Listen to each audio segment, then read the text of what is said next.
하나님께서 오늘 주신 말씀 함께 읽도록 하겠습니다. 고린도후서 2장, 고린도후서 8장입니다. 8장 1절에서 15절인데 우리 1절에서 9절까지만 함께 읽도록 하겠습니다.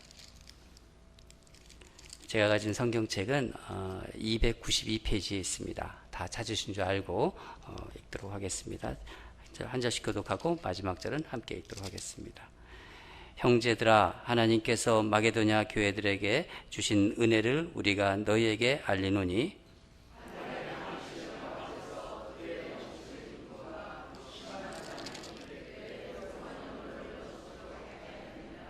내가 증언하노니 그들이 힘대로 할 뿐 아니라 힘에 지나도록 자원하여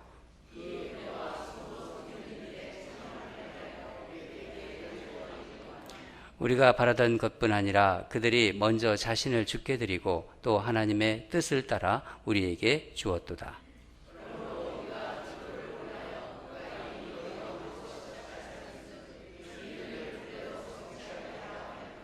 오직 너희는 믿음과 말과 지식과 모든 간절함과 우리를 사랑하는 이 모든 일에 풍성한 것 같이 이 은혜에도 풍성하게 할지니라.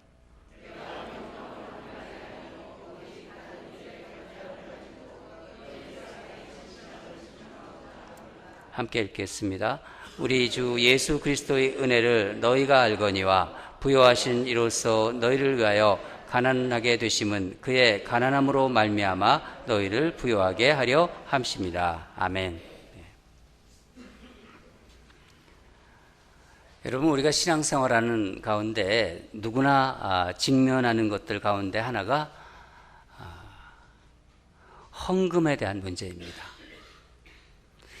헌금을 해야긴 해야 되는데 이걸 꼭 해야 되는 것인가? 하지 않아도 되는 것인가? 또 한다면은 얼마나 해야 되는지, 이런 질문에 선뜻 대답하기가 어렵죠. 그렇지 않습니까? 그러나 이런 질문에 대한 답을 찾을 때 분명한 것은 다른 신앙의 질문과 마찬가지로 하나님께서 어떻게 생각하시냐, 하나님께서 헌금에 대해 어떻게 말씀하시는가가 기준이 되어야 된다는 것입니다. 사실 목사들에게도 이 헌금에 대한 설교는 좀 어렵습니다. 왜냐하면 오해의 소지를 가지고 있기 때문에.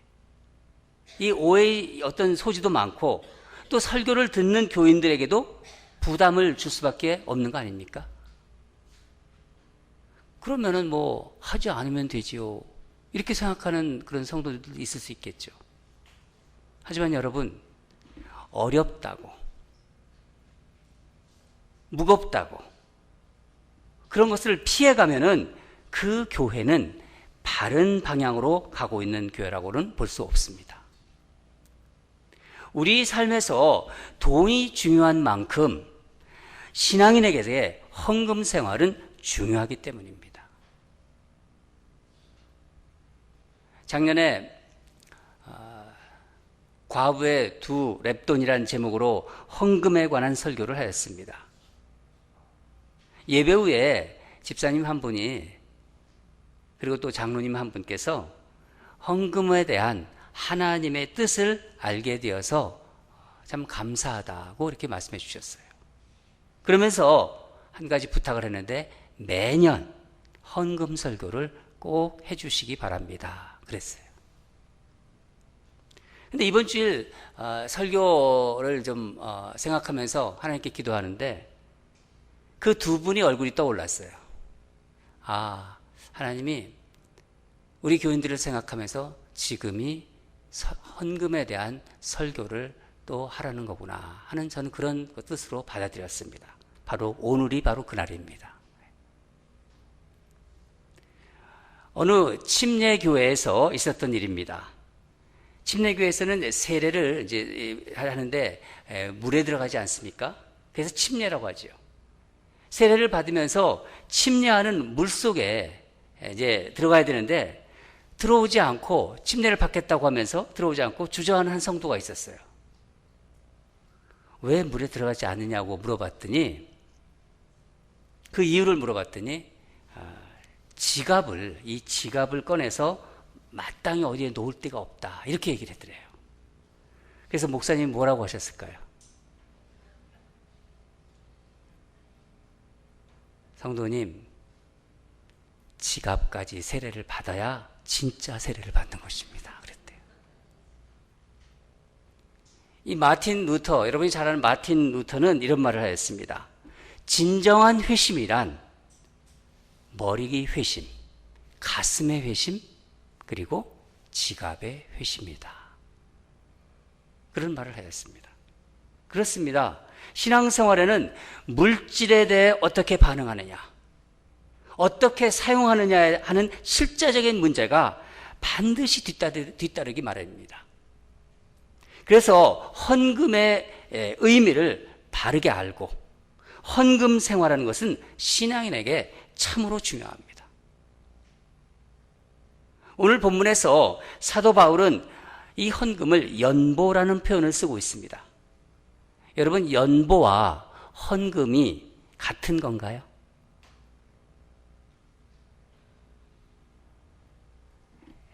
전에는 좀 다른 개념이었지만은 결론적으로 말씀드리면은 지금은 연보와 헌금은 거의 같은 개념으로 쓰고 있습니다. 헌금은 하나님께 드리는 돈이나 헌물을 뜻하지요. 그렇죠? 연보를 어떻게 설명해 드릴까 생각하다가 제가 한자를 봤더니 딱 맞습니다. 그래서 한자로 설명해 드리는 것이 가장 적절할 것 같아요. 연은 기부할 연입니다. 기부하다. 그리고 보는 무엇을 깁다, 또 돕다의 의미가 있습니다. 그러면 글자 그대로 이것을 해석하면 무엇인가요? 자기 것을 기부해서 헤어지고 또 이 떨어진 곳을 기워준다, 그런 의미입니다. 그러니까 연보는 어려운 이웃, 가난한 이웃을 위해서 돕는 데 사용되어지는 구제의 의미에 가깝다고 볼 수 있죠. 하지만 오늘날의 연보는 대부분의 헌금의 의미에 포함되어서 사용되고 있습니다. 오늘 말씀의 배경을 좀 보면은 로마 글라디오스 황제가 통치할 때 예루살렘에 큰 기근이 있었다고 합니다. 이 기근으로 인해서 예루살렘 교회의 재정이 어려워진 것을 알게 된 바울은 그때 전도 여행을 하고 있었습니다. 이 바울이 이방 교회에 이 사실을 다 알렸던 거예요. 맨 먼저 긍정적인 반응을 보면서 헌금을 작정하겠다고 한 교회가 고린도 교회였어요. 그런데 고린도 교회는 작정은 했는데 헌금을 계속 미루고 있었습니다. 아마 교회가 여러 가지 어려운 문제로 혼란 중에 있었기 때문에 그런 것이 아닌가 그렇게 생각합니다. 그런데 고린도 교회보다는 훨씬 작은 교회, 마게도냐 교회가 적극적으로 헌금을 하기 시작했습니다. 우리 말씀을 보도록 하겠습니다. 1절과 2절을 다시 한번 읽도록 하겠습니다. 시작. 형제들아, 하나님께서 마게도냐 교회들에게 주신 은혜를 우리가 너희에게 알리노니 환난의 많은 시련 가운데서 그들이 넘치는 기쁨과 극심한 가난이 그들이 풍성한 연보를 넘치도록 하였느니라. 바울은 고린도 교인들에게 마게도냐 교회 교인들의 헌금, 이것을 칭찬하는 말을 지금 하고 있는 거예요. 우리는 오늘 말씀을 통해서 헌금에 대한 성경적인 진리를 확인할 수 있습니다. 헌금에 대해서 많이 고민하시는 분들은 오늘 귀를 좀 쫑긋하고 이렇게 말씀을 들으시기 바랍니다. 헌금은 그 첫째로 주님의 은혜에 대한 나의 신앙 고백이라는 거예요. 사실 마게도냐 교회도 극심한 경제적 어려움과 신앙적으로 핍박을 받고 있었어요. 그러나 자기들도 어려운 처지에 있었지만 기쁨으로 자원함으로써 예루살렘 교회를 도왔던 것입니다. 왜 마게도냐 성도들은 이런 기쁨과 자원하는 마음으로 헌금하였을까요? 자기들도 참 어려운데. 무엇이 이들에게 고난이나 가난마저도 결코 누릴 수 없는 기쁨을 갖게 한 것일까요? 바로 예수 그리스도의 은혜에 대한 깨달음이었다는 겁니다. 그 말씀을 우리 읽겠습니다. 다 같이 9절을 읽도록 하겠습니다. 시작. 우리 주 예수 그리스도의 은혜를 너희가 알거니와 부요하신 이로써 너희를 위하여 가난하게 되심은 그의 가난함으로 말미암아 너희를 부요하게 하심이니라. 하나님의 아들이신 예수 그리스도는 본질적으로 부요하신 분이십니다. 근데 그 부요하신 예수님께서 하늘 영광을 버리고 연약한 인간으로 성육신 하셨지요. 그렇게 하신 이유가 예수님의 가난함으로 인해서 우리를 부욕해 하시려는 목적 때문이라는 것입니다. 그렇지 않습니까? 이미 우리는 예수님으로 인해서 우리는 부유해졌어요. 예수님을 모르다가 예수님을 알게 됐고 예수님을 믿으면서 우리는 정말로 부유해진 것입니다. 여러분 그렇죠? 우리 부유하다는 걸 우리 알지 않습니까? 세상의 부유는요, 있다가 없고 없다가 있어지는 것이지만은 그리스도인의 부유는 그런 것과 다르지 않습니까? 죽음이 우리의 영원한 생명을 빼앗을 수 없듯이 가난도 그리스도인의 부유함을 빼앗지 못합니다. 여러분 믿으시죠? 그 부유함이 우리를 헌금할 수 있게 하는 거예요. 그 넉넉함이 우리를 헌금할 수 있게 하는 것입니다. 세상은 이런 거 이해 못하지요. 3절을 보면은 마게도냐 교인들은 바울이 증언한 대로 그들의 힘대로 했다고 했어요. 힘대로 했을 뿐 아니라 힘에 지나도록 그것을 힘에 지나도록 자원했다고 합니다. 여러분 은혜의 기쁨이 우리 마음에 넘치면은요, 내가 나의 것을 힘써서 헌금해도 예수 그리스도로 인해서 받은 내 은혜 때문에 그 갚을 길 없는 은혜 때문에 늘 부족한 것 같아요. 실제로 우리 교우 중에는 경제적으로 그렇게 어렵지 넉넉하지 못하다는 걸 제가 압니다. 그런 분인데도 과분하다 할 정도 10% 과분하다 할 그 싶을 정도로 헌금하시는 분이 있어요. 그런 분들의 공통점을 보면은요, 뭐가 있냐면은 그 삶에 항상 기쁨이 있어요. 그리고 깊은 감사가 있어요.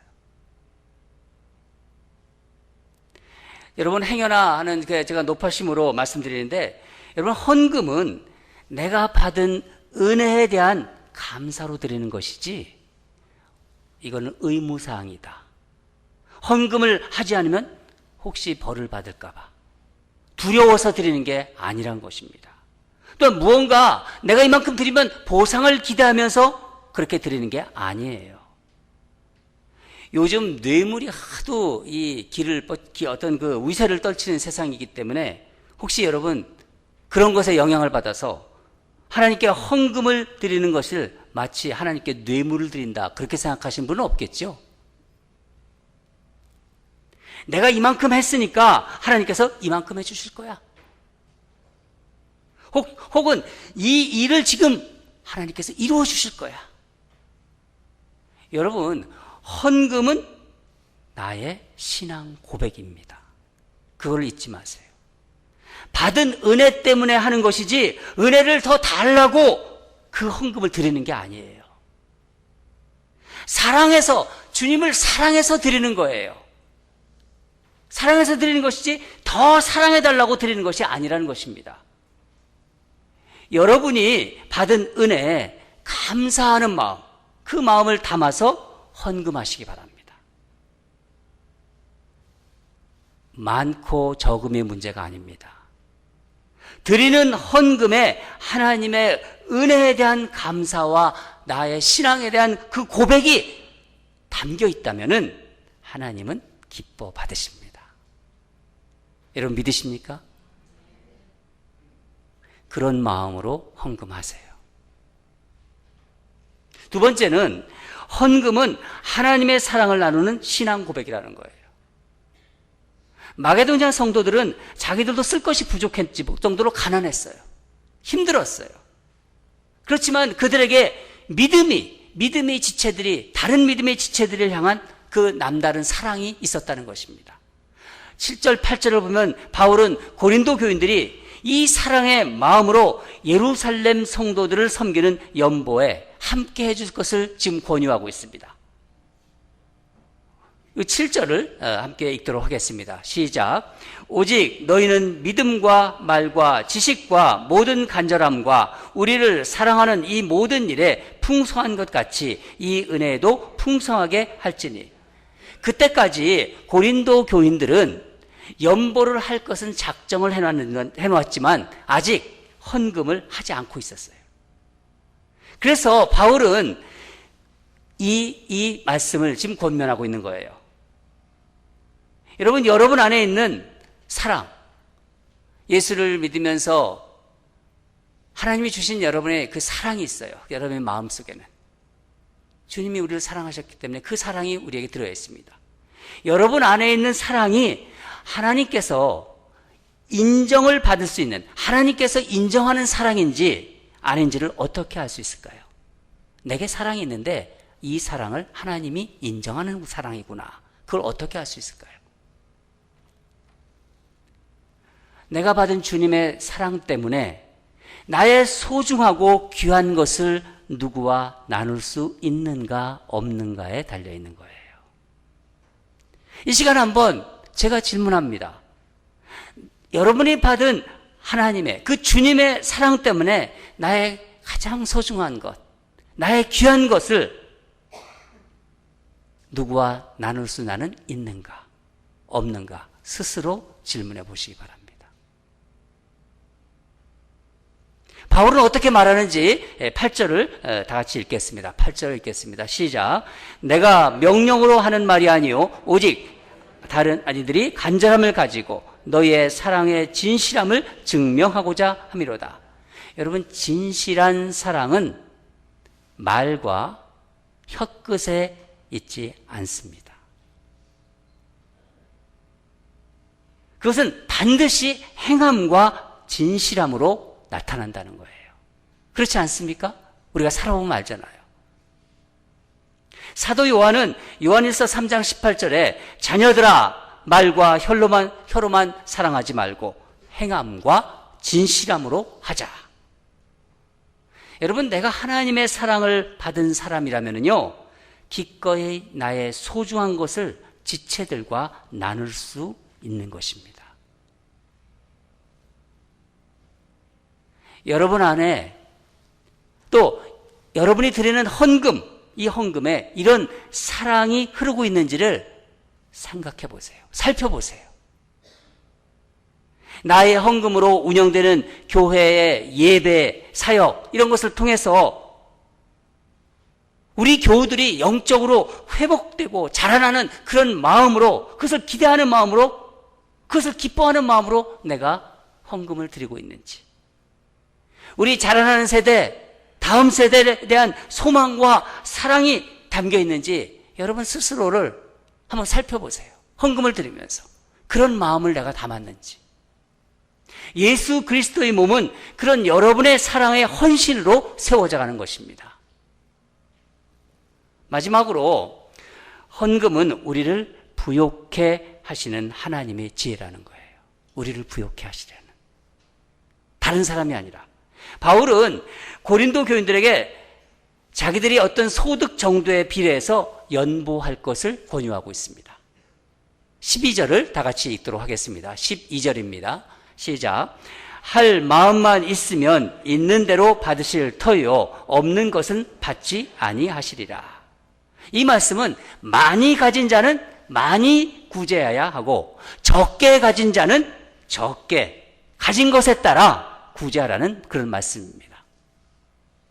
여기서 우리가 알아야 할 중요한 원리가 있는데 그 다음 13절 말씀입니다. 13절 말씀을 보면은 13절에 이는 다른 사람들을 평안하게 하고 너희는 곤고하게 하려는 것이 아니요 균등하게 하려 함이니, 균등하게 하려 함이니, 이 말씀이 중요합니다. 말씀드렸듯이 예수님의 가난한가 되심으로 우리 모두를 부요하게 하셨다는 것이죠. 이것이 하나님 나라의 비밀이고 부요의 방식이에요. 다르잖아요. 우리 세상은 어떻습니까? 세상의 부요의 방식과는 완전히 다릅니다. 여러분, 세상에서 부요해지려면은 어떻게 하나요? 일단 내가 많이 가져야 되잖아요. 내가 있어야 되잖아요. 많이 가진 사람이 부요한 사람입니다. 세상에서는. 그래서 세상에는 소수의 가진 자와 다수의 가지지 못한 자가 그 사이에서 끊임없는 갈등이 존재하는 것이고, 가진 자의 것을 취해서 가난한 자에게 나누어 주자. 그래서 뭐가 나왔습니까? 공산주의가 나온 거예요. 그러나 이런 방식이 균등함을 결과적으로 해결할 수는 없습니다. 다른 사람을 부유하게 하지는 못하고 오히려 함께 빈곤해지는 것을 초래했습니다. 여러분, 역사를 보면 알지 않습니까? 공산주의를 보면 알지 않습니까? 하지만 하나님 나라의 원리는 다르지요. 어떤 사람이 부유한 사람입니까? 어떤 사람이? 어떻게 하면 부유해집니까? 한마디로 말해서 주는 사람이 부유한 사람입니다. 주는 사람이. 우리는 다른 사람의 부족함을 보충해 줌으로써 부유한 사람이 되는 거예요. 14절을 읽도록 하겠습니다. 다 같이 14절입니다. 시작.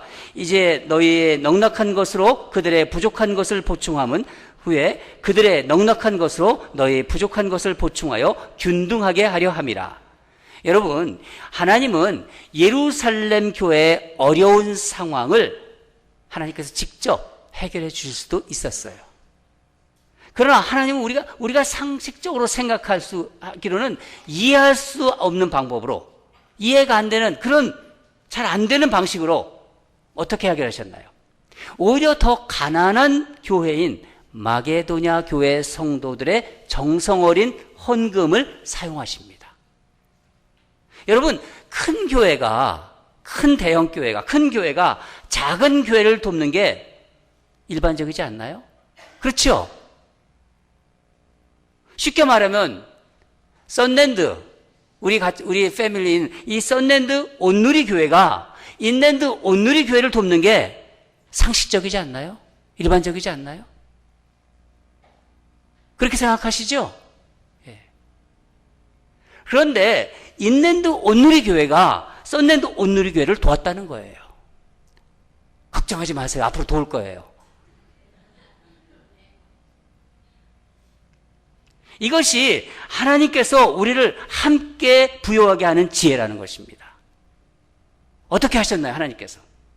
물론 마게도냐 성도들의 헌금이 예루살렘 교회, 그 큰 교회, 이 예루살렘 교회의 재정적인 어려움의 일부분의 해결을 해주었어요. 그런 도움을 주었지만 그보다 더 큰 일을 하게 하신 거예요. 예루살렘 교회가 어떤 교회인가요? 유대인 교회입니다. 마게도냐 교회는 어떤 교회인가요? 이방인 교회입니다. 유대인 교회와 이방인 교회의 해묵은 장벽들, 그 고리 깊은 장벽들, 유대인과 이방인 사이의 깊은 장벽들, 이 장벽을 허무는 계기를 만들어주셨다는 거예요. 이것은 재정적인 문제가 해결되는 것보다 훨씬 더 심각한 문제였습니다. 그런데 마게도냐 교회가 예루살렘 교회를 도우면서 유대인과 이방인이 예수 그리스도 안에서 서로 하나가 되는 부요함을 이루게 하신 것입니다. 여러분, 내가 드리는 헌금이 하나님께서 우리 모두를 부요하게 하는 지혜의 도구로 사용된다는 것을 잊지 마시기 바랍니다. 이렇게 적은 돈으로 누구를 부요하겠어요? 그렇게 생각하신다면요, 그것은요, 너무 인간적인 생각을 가진 숫자에 갇힌 우리 인간들의 생각입니다. 하나님은 그렇게 하지 않으세요. 마게도냐의 적은 헌금은 해묵은 문제인 유대인과 이방인을 하나로 묶었어요. 하나가 되게 만들었다는 거예요. 하나님의 뜻이 이루어지는데 바로 사용된 것입니다.